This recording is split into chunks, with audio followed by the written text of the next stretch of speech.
In 08 AD, a man named Wang Mang did something that shouldn't have been possible in ancient China. He seized the throne without firing a single arrow, without leading armies, without being born into imperial blood. He simply convinced an entire empire that he deserved to rule. This is the story of the most calculated power grab in Chinese history and the disaster that followed. Wang Mang wasn't destined for greatness by birth. He was the nephew of an empress, which gave him access to power, but not ownership of it. What made Wang Mang different from every other ambitious court official was his understanding of something the Chinese people valued above all else: virtue.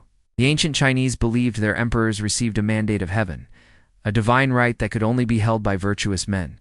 Wang Mang realized that if he could convince people he possessed this virtue, he could take the throne without an army, without bloodshed, and without appearing as a tyrant. Wang Mang began his rise in the imperial household during the reign of Emperor Cheng and his successor Emperor Ai. During these years, he meticulously built a reputation. He donated vast portions of his personal wealth to the poor. He showed respect to scholars and Confucian philosophers, dressed simply despite his access to luxury. Every action was calculated to present him as a man of principle, not ambition. The Chinese bureaucracy noticed. The common people heard stories. His reputation grew like a slowly spreading fire. When Emperor Ai died without a clear heir, the imperial family turned to a child named Lu Xun. The young boy couldn't govern alone, and someone needed to serve as regent. Wang Meng's reputation made him the obvious choice. For years he ruled in the boy emperor's name, always appearing humble, always suggesting decisions rather than commanding them. The people loved him. Officials respected him. Power flowed to him naturally because no one questioned whether he deserved it. By 08 AD, Wang Mang had reached a crossroads. The young emperor he served was still weak and controllable, but he was growing older. Eventually the boy would become a man and want real authority. Wang Mang made his decision. It was time to move from regent to emperor. What happened next would transform China and prove that the greatest conquests aren't won with swords, they're won with perception. Wang Mang couldn't simply declare himself emperor. That would shatter the carefully constructed image of virtue he'd spent years building.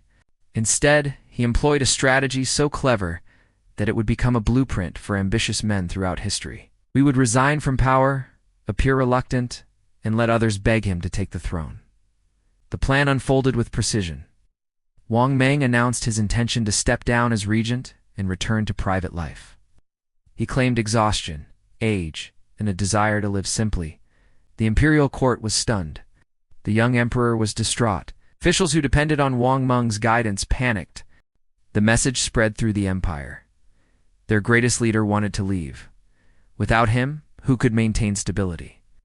Within weeks, memorials from across China arrived at the capital. Thousands of officials, scholars, generals, and administrators wrote to the emperor, begging Wang Mang to reconsider. They couldn't afford to lose him. The empire needed him.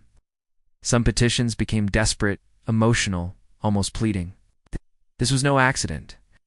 Wang Mang's allies had orchestrated much of this campaign, writing letters under false names and encouraging others to do the same. Meanwhile, Wang Mang performed the role of the reluctant leader perfectly. He withdrew to his estates, lived in apparent poverty, and refused numerous requests to return to government service. But he remained in contact with key supporters, carefully managing the crisis he'd engineered. The boy emperor, influenced by regency officials and lacking real power, became increasingly desperate for Wang Meng's return. The masterstroke came when Wang Meng's supporters raised an audacious idea. Perhaps it wasn't enough for Wang Mang to be regent. Perhaps only he possessed the virtue to be emperor himself. Perhaps the mandate of heaven had shifted to him. These weren't Wang Meng's words. They came from ministers, generals, and respected scholars. The campaign grew, building momentum like an avalanche. Within a year, what seemed impossible had become inevitable. The empire itself was demanding that Wang Mang take the throne. He simply couldn't refuse the people's will. Or so it appeared. In 08 AD, the moment arrived. Wang Mang stood before the young Emperor Lu Xun and accepted the throne with tears in his eyes. He wept, he protested, he begged forgiveness for taking this burden. It was a performance worthy of the greatest actors, and everyone in China watched. He established what he called the Xin Dynasty, meaning new or renewal, claiming he was restoring ancient virtues to a corrupt system. Wang Mang's genius lay in understanding that people don't resent leaders who seem reluctant to power, they support them. A man forced to rule against his will appears noble. A man who seizes power appears tyrannical, even if both end up controlling the same government. Wang Mang had transformed a naked power grab into what looked like a public service. The young emperor was effectively locked away, given comfortable exile, and eventually died under mysterious circumstances. Wang Mang claimed no responsibility, suggesting it was heaven's will. Few dared question him. He'd captured the empire not through conquest, but through masterful control of perception. The Confucian scholars, whom Wang Mang had cultivated for years, declared that heaven indeed had shifted its mandate to him. Once Emperor Wang Mang revealed the idealist he'd always claimed to be, announced sweeping reforms that looked backward to ancient China, attempting to restore what he believed was a golden age of virtue. He redistributed land, established price controls, reformed the currency, and restricted the power of wealthy merchants. On paper, these were progressive ideas policies that modern governments would recognize as addressing genuine problems.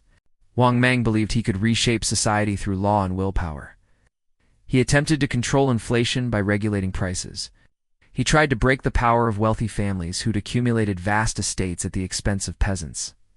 He reformed the government bureaucracy, demanding that officials pass examinations based on merit rather than connections. These weren't the whims of a tyrant. They were the vision of a reformer who'd spent years studying ancient philosophy. But Wang Mang had miscalculated something fundamental: the gap between theory and practice. Laws that look perfect in books fail catastrophically in the real world. Price controls intended to help the poor created shortages that hurt them more.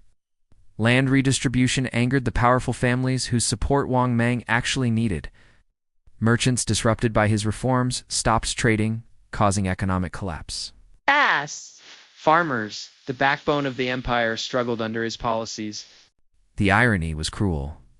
Wang Mang had used manipulation and perception to gain power, but he seemed unable or unwilling to use the same tools to implement his vision.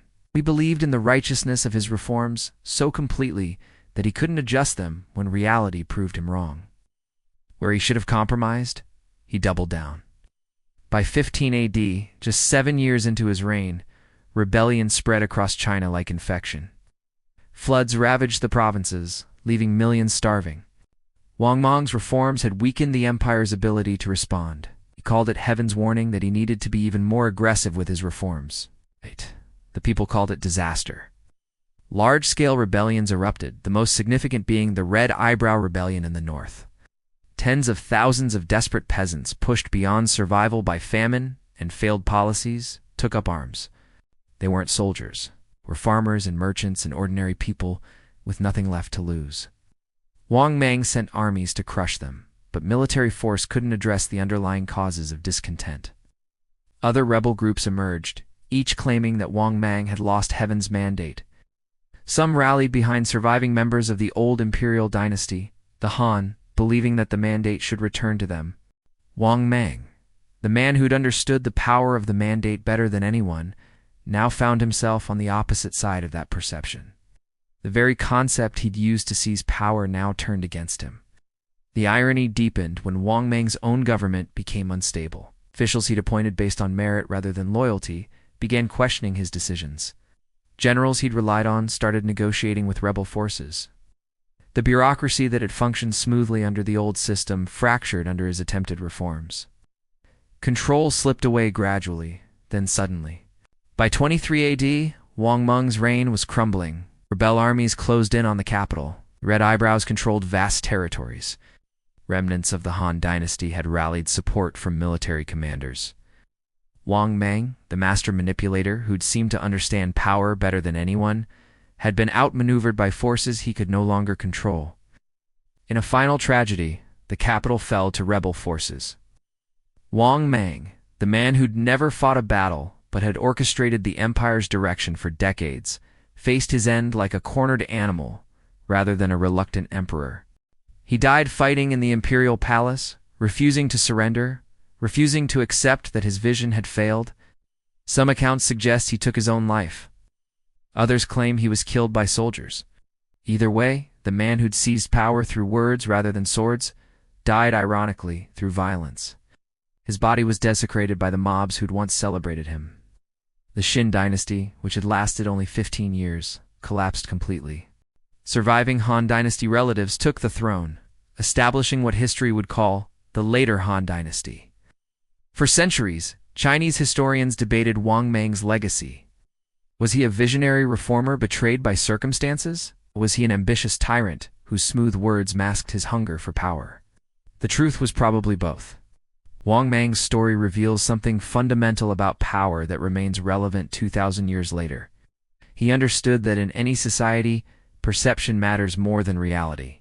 He grasped that people will grant authority to those who appear virtuous, reluctant, and wise. He demonstrated that words and strategy can accomplish what armies cannot. In those ways, he was a genius. Yes.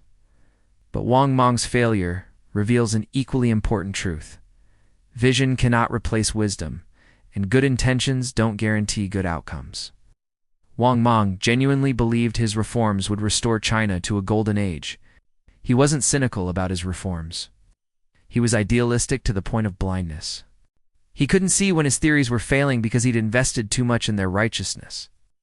The man who'd manipulated perception so masterfully couldn't perceive reality. The Xin Dynasty lasted only 15 years, making it one of history's shortest imperial reigns, yet it changed China forever.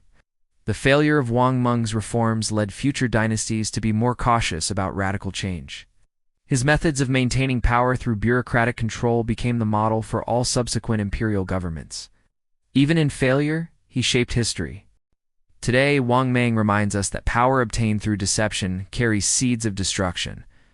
The man who rose higher than anyone by appearing reluctant fell further than most when people realized his reluctance was performed. The manipulation that brought him to the throne couldn't sustain him there.